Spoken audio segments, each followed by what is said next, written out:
Selamat pagi Bapak Ibu Saudara-saudari sekalian. Pagi ini kita akan disapa firman Tuhan melalui renungan harian. Sebelumnya kita saat teduh sejenak, saat teduh dimulai.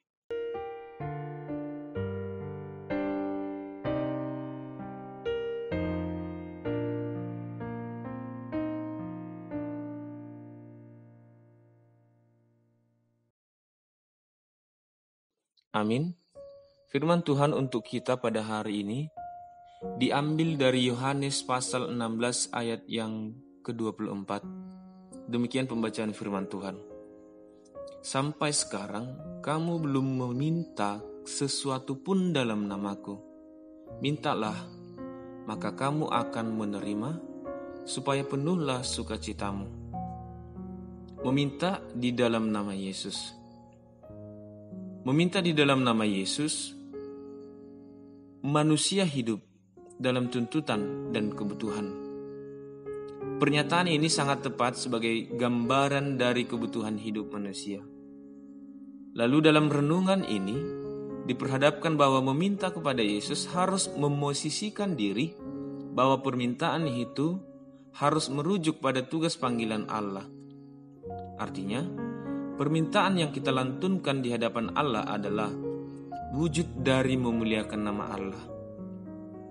Di dalam memenuhi tuntutan dan kebutuhan itu, kita harus menyadari bahwa hal tersebut merupakan bagian dari memuliakan nama Tuhan. Artinya, manusia hidup tujuannya bukan sekedar hidup saja, tetapi manusia hidup dan bekerja adalah untuk mewujud nyatakan kerajaan Allah. Jika kita beraktivitas, baiklah kita menunjukkan bahwa kita hidup sebagai hamba Tuhan. Dengan demikian, permintaan atau doa orang yang mengasihi Tuhan Yesus bukan lagi berbicara tentang kepuasannya sendiri, melainkan mendoakan agar keinginan Yesus yang terjadi di dalam dirinya. Apakah pekerjaanku saat ini adalah milik Yesus? Jawabannya adalah ya. Oleh karena itu, jika kita meminta kepada Yesus, apakah sekarang yang menjadi inti dari permintaan kita?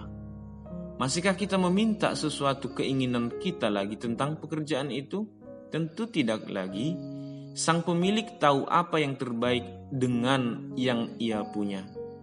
Yang perlu kita lakukan adalah permintaan kita itu kita laksanakan di dalam tindakan nyata kita. Tentu Tuhan mengetahui dan melihat perbuatan kita, apakah sesuai permintaan dan tindakan kita.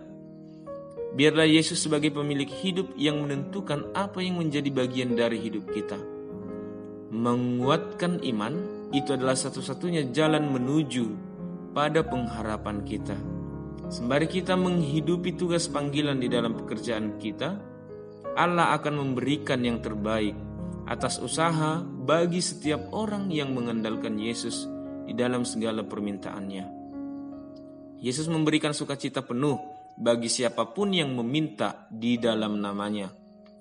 Dalam renungan ini dikatakan kita meminta bukan berdasarkan keinginan kita, melainkan sesuai keinginan Yesus.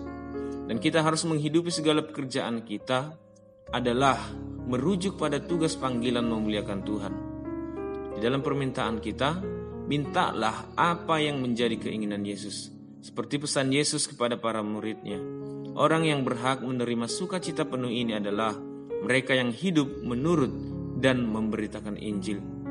Bekerjalah sesuai dengan permintaanmu kepada Yesus. Pada saat itulah sukacita kita penuh. Amin. Kita berdoa. Terima kasih Yesus atas kesempatan bagi kami setiap orang yang masih dapat mendengarkan firman-Mu. Biarlah kiranya dengan renungan ini kami semakin disadarkan bahwasanya setiap pekerjaan yang ada pada kami saat ini adalah bentuk dari wujud melaksanakan firman-Mu. Kami melakukan pekerjaan kami adalah untuk memuliakan nama-Mu, bukan untuk kebutuhan kepentingan jasmani kami ya Tuhan, tetapi dengan bertujuan memberitakan Injil-Mu. Terima kasih ya Tuhan, kami berdoa kepadamu agar Engkau memberkati seluruh aktivitas kami satu hari ini. Di dalam Kristus Yesus, kami berdoa dan mengucap syukur. Amin. Kasih karunia Tuhan Yesus, kasih karunia dari Allah Bapa, dan persekutuan Roh Kudus, itulah yang menyertai hati dan pikiranmu sekalian. Amin.